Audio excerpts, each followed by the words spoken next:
something we haven't done, something I enjoy on occasion. It's delicious, and I'm gonna eat it tonight. It's called chicken fried steak. Yummy. That sounds delish. So let's get started because we're losing light. So right. Mrs. Farmer, I tell you what I'm gonna do. I'm gonna go ahead and take the tops off of these, and I'll take a cup of flour, okay? Now I'm gonna put about a teaspoon of salt and a teaspoon of pepper. Lots of pepper. Why? We love pepper. When you eat chicken fried steak, it just tastes good. Gotta have pepper. And recently, we almost ran out of pepper because Glenn went to a salt and pepper concert. Did he really? He thought that Peppa had all the pepper in the world. Yeah. Thought she was the queen of pepper. Okay. But then he got arrested for kidnapping. He was so wrong. He was so sad. He did a little community service. Okay. He's back on the street. He looks so sweet and innocent. He is so sweet. He didn't mean anybody any harm. He just wanted his pepper. Yeah, he loves pepper. So anyhow, he loves pepper. we're glad to be back. And we're glad Glenn's on work release. So I'm going to take, because I don't have a spoon, I'm going to mix this up. The salt and the pepper and the flour. Now, here's the secret ingredient. Mr. Farmer, if you will, hand me that chili powder. I'm going to add about a half teaspoon, maybe a little bit more, of chili powder. Now, we're talking about cube steak here. But guess what else you can do? What? If you have any deer meat left over, all right? That would be good. You got any deer meat left over, some tougher pieces, and you want to tenderize it and just beat the fire out of it using this right here. That's right. Bang it with silver mallet, gonna educate you about it. Tenderize it like that, it's absolutely delicious. Now, we've eaten all our deer meat. That's right. Deer season is upon us. It's time to get some more fresh venison.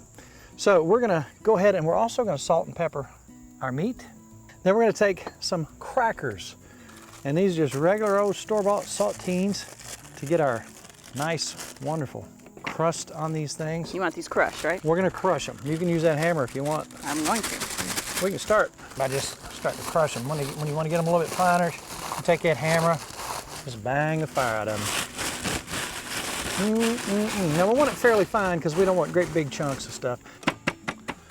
While you're doing that, one more thing I'm going to add into our mixture here is a half a teaspoon of baking powder. Now we're going to take our crackers that are smooshed.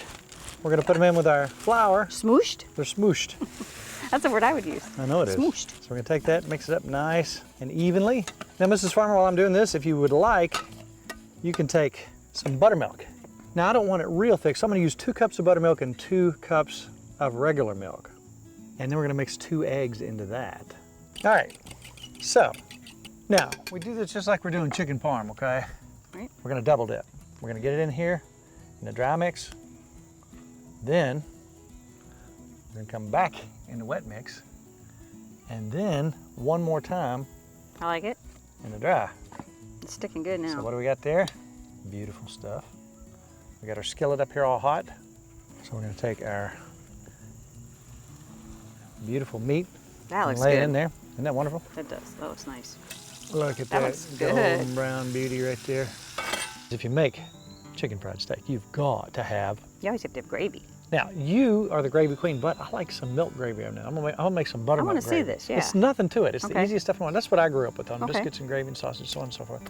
Basically, you take 3 cups of buttermilk because it's buttermilk gravy. Now, you can salt and pepper that however you want it. Half a cup of flour.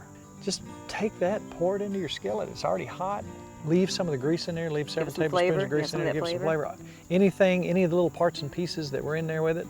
All right, now I'm gonna put a little more pepper in there. I like this gravy. I didn't know. I've never made gravy like this. I like I it. grew up with milk gravy. I like that. Look at that. Look at the consistency. And you used a little bit of the grease. We'll use the grease that was in there. Okay. Gravy.